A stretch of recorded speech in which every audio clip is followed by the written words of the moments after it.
Hi, this is a story about spring after spring, how Rachel Carson inspired the environmental movement. It's by Stephanie Roth Sisson.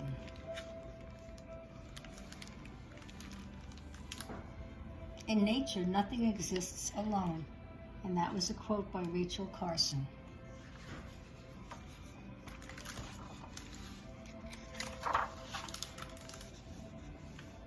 Spring after spring.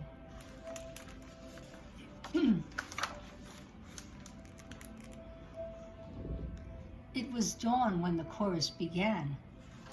Cheerily, cheer up, cheerily, cheer, chew, cheerily, witchily, tweet, chewy, chew, coo, coo.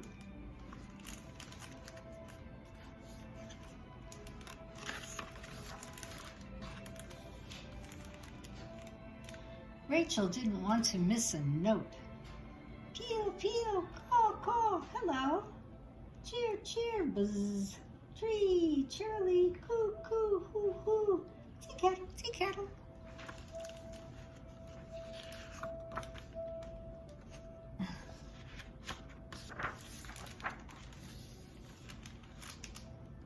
Buzz, chirp, chirp, cheated. Life and music were all around, and wonders big and small.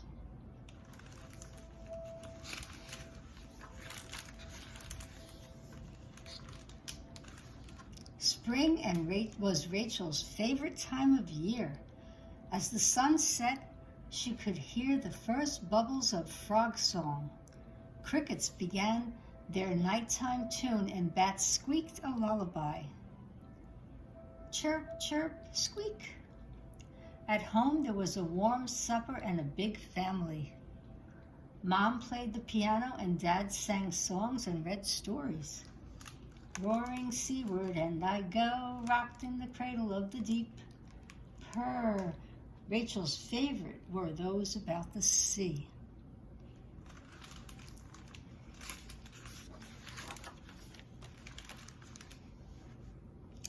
As the days grew longer and warmer, the chattering, chirping, and hooting got louder,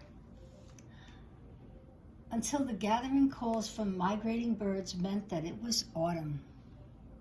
They were coming together for their long journey through the ocean of air to their wintering homes. Honk, honk, honk.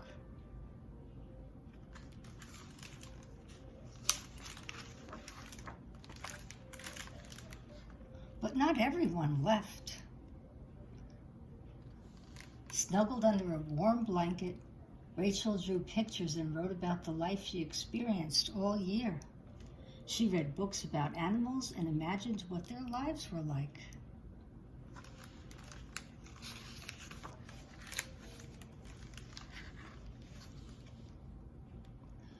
And spring, and after spring, year after year, the birds arrived.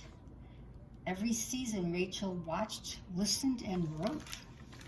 You can see it better this way. And like the nestlings, she grew quickly. Hello. Then one autumn, it was time for her to go off to college. She was sure she wanted to be a writer, until she looked through a microscope and saw a small world in a drop of water. Tiny sea plants and animals. Rachel was amazed and in love. She wanted to know more about the very small world made visible by a microscope. She had never been to the ocean and was scared to go in the water. To learn about the creatures in tidal pools, marshes, and the sea, Rachel decided that she would study biology. She put her writing aside.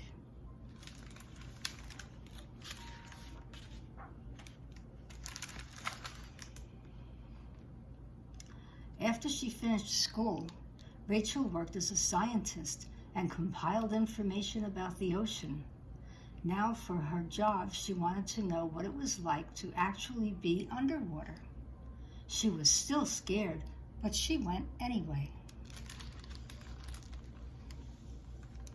In the fish world, many things are told by sound waves.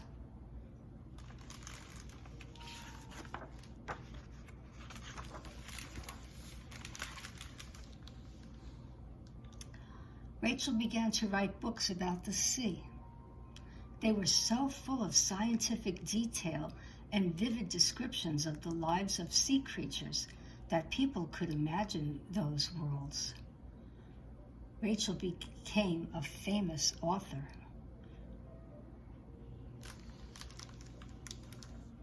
But there was still something wrong.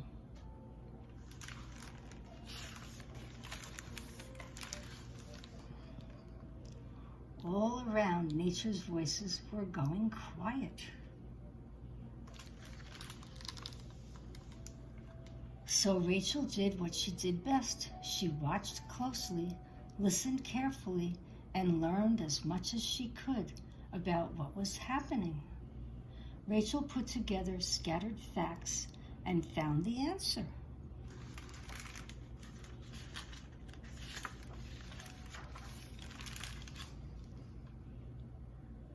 People wanted to kill bugs that ate their plants, bothered them, and sometimes even made them sick. Chemists created new poisons to solve the insect problems that seemed to work and seemed to be harmless to other creatures and humans. These poisonous chemicals were quickly used everywhere in huge amounts because people thought they were safe, but Rachel found evidence that the poisons were not safe.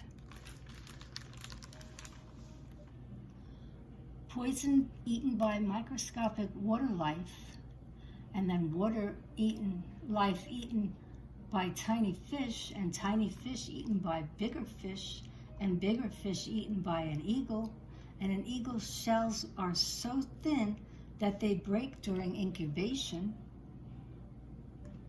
And then the poison coats worms, and the worms eaten by a bird, and the bird eats many worms coated by poison, and then the bird dies.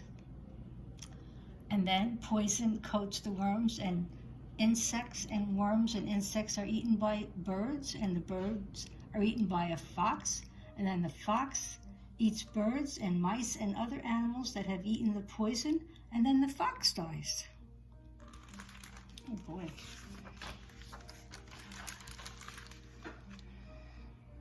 Rachel wrote a book to tell people what she had learned. Silent Spring was the name of the book, and it created a huge ruckus. Some people were inspired to change, but many didn't believe Rachel. Eventually, President Kennedy took notice and began an investigation to find out what was true. Rachel was asked to come to Washington, D.C. and defend her book. She was scared, but she went.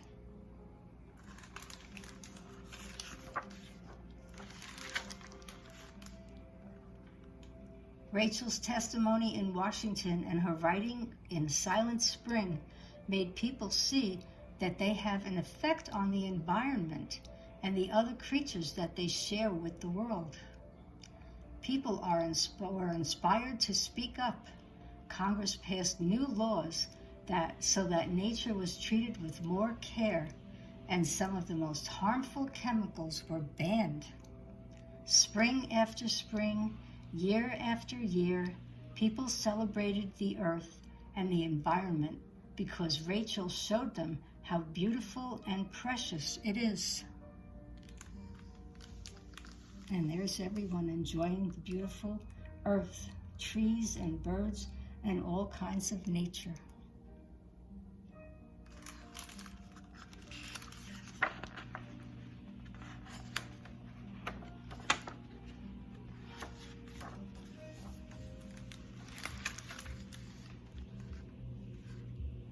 But Rachel went home and continued watching and listening. In the morning, she went out among the tide pools and gathered specimens, In the afternoon, she carefully studied them and took notes on her observations. And in the evening, when the tide had gone out again, she returned each creature with great care, exactly in the spot she had found it, exactly where it belonged. And that's the end of the book, Spring After Spring. I hope you enjoyed it, and I hope you'll continue to take care of the earth, because it's the only earth that we have. Bye-bye now.